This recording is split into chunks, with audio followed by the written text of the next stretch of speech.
शिर्डीत राहणारे नवेंदू मराठे यांनी 2010मध्ये श्री साईसागरला त्यांच्या आजोबांचे अनुभव लिहून पाठवले होते. ते त्यांच्याच शब्दात आपणास सांगत आहे. श्री मराठे म्हणाले, शिर्डी येथील श्री साईबाबा संस्थानचे पहिले गवई विठ्ठलराव मराठे हे माझे आजोबा. त्यांचा जन्म 1905 साली झाला. तरीही बाबांना पाहण्याचा योग आला नाही. ते 1933 साली शिर्डीत आले. प्रत्यक्ष साई दर्शनाचा योग आला नसला तरी त्यांच्या आयुष्यात घडलेल्या काही गोष्टी आणि घटना मात्र मोठ्या दिव्य होत्या. 1933-34 सालातले ते दिवस, मोठा शांततेचा काळ. बाबांना समाधी घेऊन फक्त 15-16 वर्षेच झाली होती. साईबाबांना बघितलेले, अनुभवलेले अनेक भाग्यवंत त्यावेळी शिर्डीत वावरत होते. शिर्डीच्या संस्थानला आजचं संस्थानी स्वरूप त्यावेळी आलेलं नव्हतं. संस्थान छोटं होतं, कर्मचारी कमी होते, भक्तांच्या संख्येने रांगेचे स्वरूप घेतलेले नव्हतं. बाबांच्या नावानं दिल्या जाणाऱ्या तारस्वरातल्या जयजयकारांच्या घोषणांचा जन्म अजून व्हायचा होता.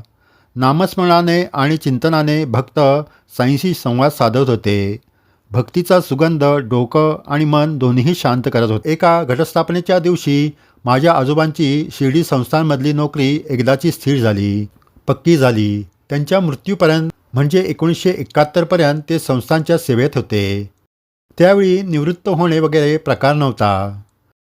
प्रत्यक्ष साईबाबांना जरी माझ्या आजोबांनी पाहिलेले नसलं तरी त्यांचे अनुभव त्यांना आले आणि ते अंगावर काटा आणणारे, मती गुंग करणारे होते. आजोबा गवई तर होतेच, पण चांगले कीर्तनकारही होते. ते आणि माझी आजी 12 वर्षे दासगणू महाराजांकडे होते. तिथंच ते कीर्तन करायला शिकले. दासगणू महाराज कीर्तनाला उभे राहिले की आजोबा त्यांच्या मागे उभं राहून त्यांना गाण्याची साथ करत. त्यांचा आवाजही फार छान आणि पल्लेदार होता. दुसरी एक विशेष गोष्ट अशी की आजोबांचं अक्षर अतिशय सुबक होतं. दासगणू महाराज जी काव्यरचना करत ती लिहून घ्यायचं काम आजोबांना करावं लागे. महाराज सांगत आणि आजोबा लिहून घेत. प्रतिभेचा तो आविष्कार एवढा जोरकस असायचा की एकदा एक ओळ सांगून झाली की लागोलाग दुसरी ओळ, तिसरी ओळ. मध्ये थांबणं, विचार करणं, काय लिहिलं हे वाचून बघणं या भानगडीच नाही. दर्जेदार निर्मितीची ब्रह्मविद्या दासगणूंना लाभली होती. लिहिताना त्यांच्या मागं अक्षरशः धावावं लागायचं. कुठेही न थांबणाऱ्या एखाद्या लांब पल्ल्याच्या रेल्वेप्रमाणे अविरतपणे काव्यरचनेच्या ओळी वेगाने बाहेर पडत. आजोबा त्या पटकन उचलून लिपिबद्ध करत असत. हे करताना आत्ता काय सांगितलं असं विचारायची मुळी सोयच नसायची. या वातावरणात दासगणूंनी आजोबांना एक चांगला कीर्तनकार, गवई म्हणून तयार केले. त्यानंतर ते संस्थानमध्ये आले. आता जी घटना सांगणार आहे ती संस्थानमध्ये आल्यानंतर घडलेली आहे. दत्तजयंतीच्या उत्सवात त्यांना पुण्याजवळ जे शिरवळ आहे तिथं कीर्तनासाठी बऱ्याच वेळा बोलवायचे. तेही जात असत. अशाच एका दत्तजयंतीला त्यांना शिरवळहून कीर्तनासाठी बोलवणं आलं. आजोबांनी त्यांना पत्र लिहून कळवलं की दत्तजयंतीला शिर्डीलाही मला कीर्तन करावं लागतं. त्यामुळे त्याच दिवशी शिरवळला कीर्तन सेवेसाठी येणे अशक्य आहे. तुम्ही म्हणत असाल तर दत्तजयंतीच्या आदल्या दिवशी येऊन मी कीर्तन करेन. या गोष्टीला शिरवळचे लोक तयार झाले. आजोबाही शिरवळला जाण्याची तयारी करून लागले. ही गोष्ट त्यावेळी शिर्डीत असणाऱ्या रावबहादूर धुमाळांच्या कानावर गेली. धुमाळ हे नाशिकचे. साईबाबांना त्यांनी अनेकदा प्रत्यक्ष पाहिलेले तर होतेच, पण त्यांचा सहवासही अनुभवला होता. त्यावेळी ते शिर्डीच्या विश्वस्त मंडळातही बहुधा असावेत. धुमाळ आजोबांना म्हणाले की विठ्ठलराव, तुम्ही शिरवळला जाऊ नका, कारण तुमचं कीर्तन जरी दत्तजयंतीच्या आदल्या दिवशी असलं तरी लगेचच म्हणजे दत्तजयंतीच्या दिवशी शिर्डी येथे होणाऱ्या कीर्तनाच्या वेळेपर्यंत तुमचं येणं कठीण आहे. तुम्ही जाऊ नका. आजोबा म्हणाले, इथल्या कीर्तनाची तुम्ही अजिबात काळजी करू नका. मी वेळेत येणार म्हणजे येणार. तुम्ही अगदी निश्चिंत राहा. धुमाळ म्हणाले, बघा बुवा, मी सांगायचं काम केलं. इथली खोटी होऊ नये म्हणून म्हटलं. झालं. ठरल्याप्रमाणे आजोबा शिरवळला गेले. कीर्तन झालं, जेवण झालं. आता उद्या सकाळी सगळं पटापट आवरायचं आणि शिर्डीला निघायचं असा विचार करून ते अंथरुणावर पडले. क्षणार्धात ते निद्रेच्या अधीन झाले. रात्र हळूहळू पुढे सरकत होती. डिसेंबर महिन्यातले ते अस्सल थंडीचे दिवस. पहाटेच्या चावऱ्या वाऱ्यानं झोपेला एक वेगळाच रंग चढला होता. एकतर दिवसभराचा प्रवास आणि लगेच कीर्तनाला उभं राहावं लागलं होतं.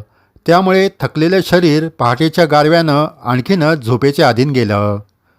सकाळ झाली. अंगावरच्या पांघरुणाबरोबरच झोपेलाही दूर करत आजोबा उठले. प्रातर्विधी आटोपले, चहा वगैरे घेतला. तोवर देऊळही जागं झालं होतं. दत्तजयंतीची लगबग सगळीकडे चालली होती.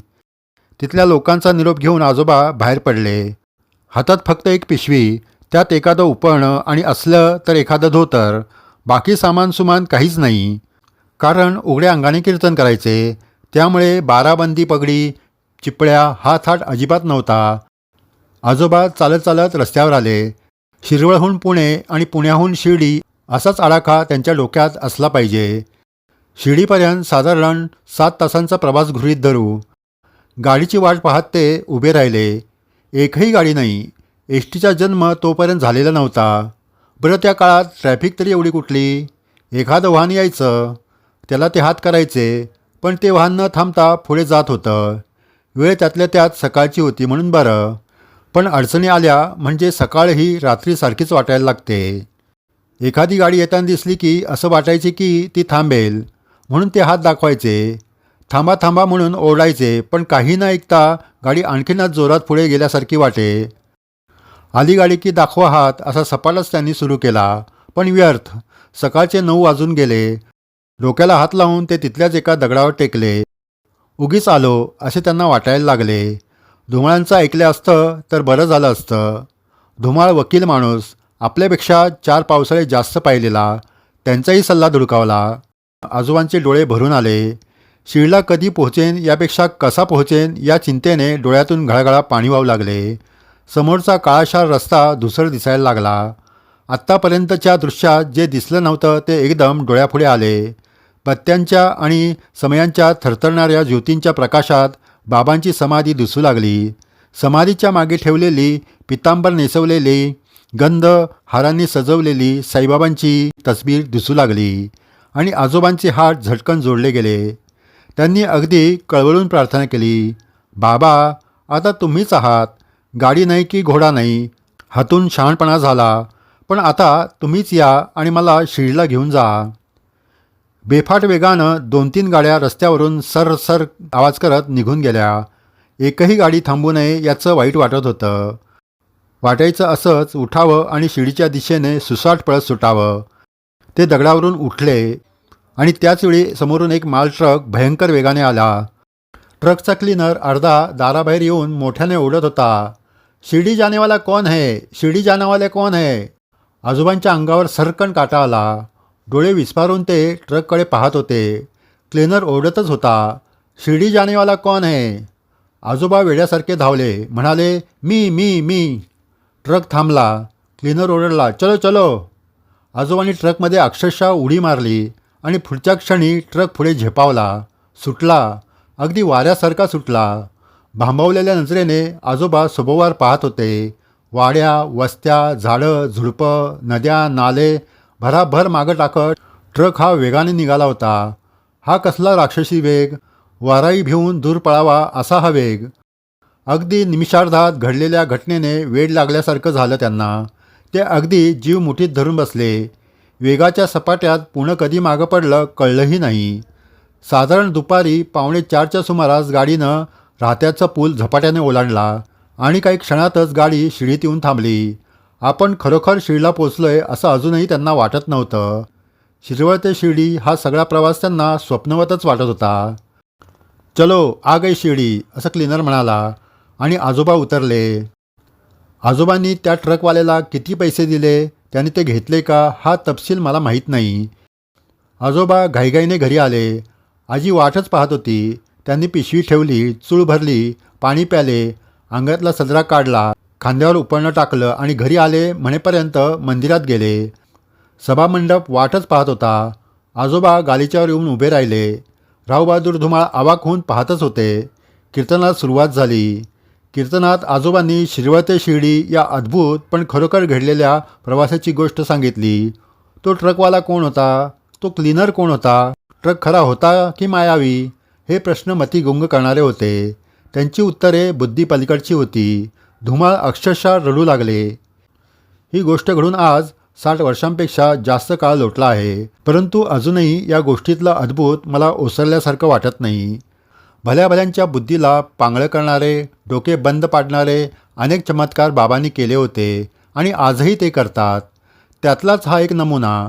विचार करा, कुठे शिर्डी, कुठे शिरवळ. बरं, त्या काळी शिर्डीची एवढी ख्यातीही झालेली नव्हती की एखादा गाडीवाल्याने शिर्डी शिर्डी ओढत शिरवळसारख्या ठिकाणी सीट भरावेत. आजही मुंबई पुण्यासारखी मोठी शहरं वगळली तर लहानसहान गावात शिर्डी शिर्डी ओढत कोणी सीट भरत असतील असं मला किंचितही वाटत नाही. त्या ट्रकच्या क्लिनरलाही शिर्डीच्या नावाने ओरडण्याची बुद्धी का व्हावी? त्यावेळी तिथं नेमके शिर्डीला जाण्यासाठी गाडीची वाट पाहणारे माझे आजोबाच कसे असावे? ते जाऊनच आता 40 वर्षे झाली आहेत, परंतु अजूनही लोक त्यांचं नाव आदराने घेतात. विठ्ठलरावांसारखा गवई परत होणे नाही असं आजही अनेक लोक म्हणतात. त्यांच्यानंतर माझ्या वडिलांनी 35 वर्षे पुजारी म्हणून बाबांच्या पायाशी काम केले. ते आता निवृत्त झालेत. आजोबांची तिसरी पिढी म्हणजे माझा मोठा भाऊ धनंजय आणि